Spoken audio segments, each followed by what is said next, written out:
એક સમય એવો હતો કે ગાંધી બાપુએ કર્મચારીઓને ઉદ્યોગમાં ભાગીદારી આપવી એવી ભલામણ કરી હતી.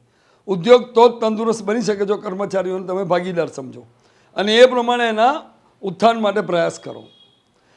ત્યાંથી ચાલતા ચાલતા ચાલતા છેલ્લે બધી જગ્યાએ ખાનગીકરણની અંદર કામદાર કાયદાઓનો ધ્વંસ કરતાં કરતાં છેલ્લા 10 વર્ષમાં એવી સ્થિતિ થઈ કે કામદારોને કચડી નાખો, 70થી 80 કલાક કામ લો, અહીં પહોંચી ગયું ભારત.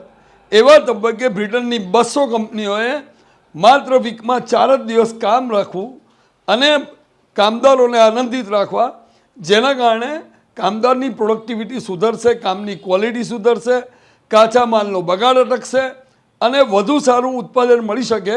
જેને કહે કે ઉત્પાદકતા વધે એના માટે 4 દિવસ કામ કરવું, 4 દિવસ આનંદ પ્રવૃત્તિના, આવું 200 બ્રિટનની કંપનીઓએ નક્કી કર્યું છે.